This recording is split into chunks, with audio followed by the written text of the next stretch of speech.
because there really wasn't anything else wrong in my life, because I've told him everything except those two words, that I'm gay.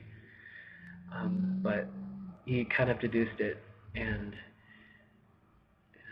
it was such a relief to be able to talk openly about it. And then I came out to another friend, and then the time came where I was considering coming out to my parents, and um,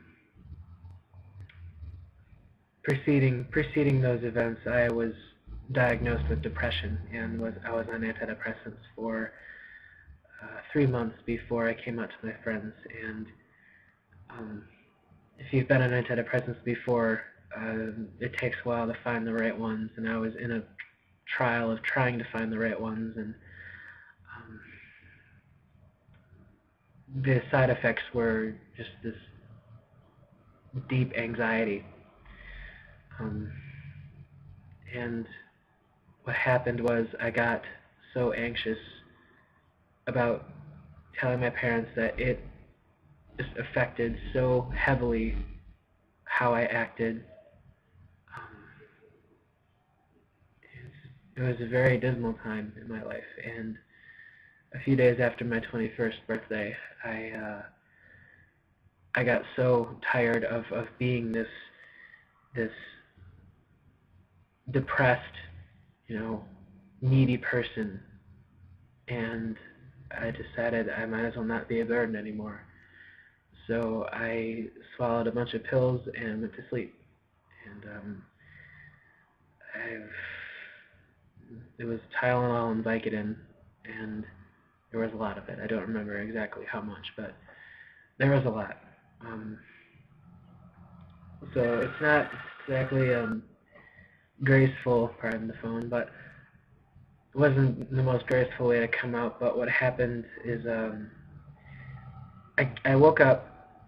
I was okay. I mean, it was just life as usual. After I woke up, I just showered and went to a rehearsal. But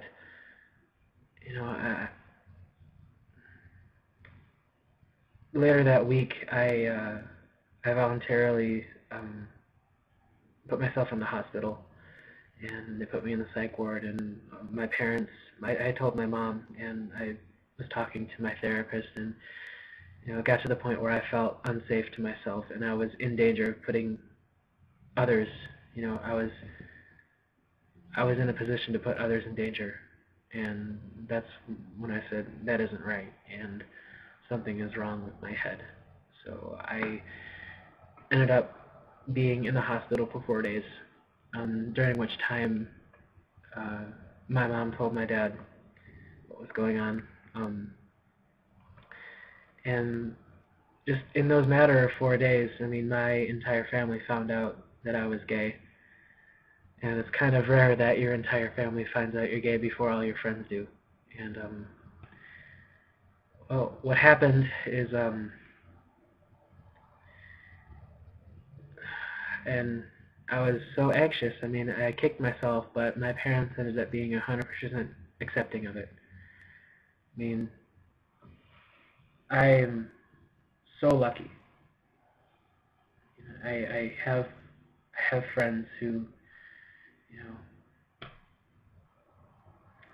I've heard so many horror stories about it, and I feel so fortunate that I have the family that I do.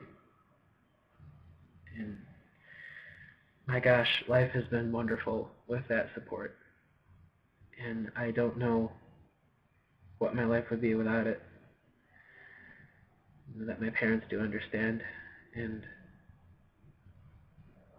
I've kind of made it a point in my life to be of help to anyone who is in a situation, any situation, where they need to come out.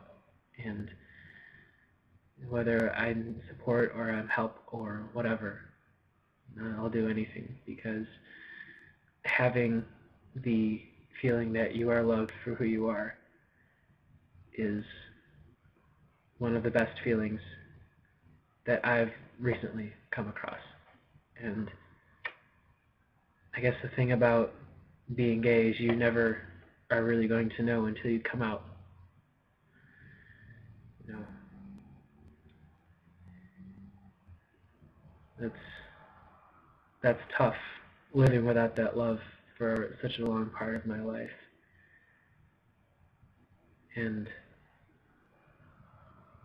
I'm there to give it to anyone who needs it. And because it's so hard to live without. I couldn't imagine going back into the closet and living without that reassurance that I'm loved for who I am. But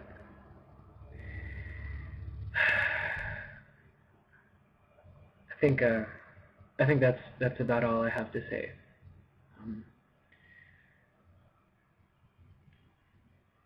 it's it was a very trying time, and you know, the amount of medicine that I took, it could have killed me had the conditions been, you know, if I would have eaten less food or anything like that. The potential was there for me to die that night, and it didn't happen. And I think that was God that somehow orchestrated it so that I didn't pass that night. It told me that I'm not done. I'm not done yet.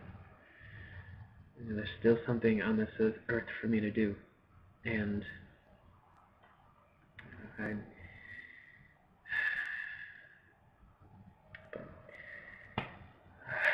Okay, I think I've spent enough time on this video. I'm probably going to need to edit it, but it's 13 and a half minutes long right now, so okay, till next time.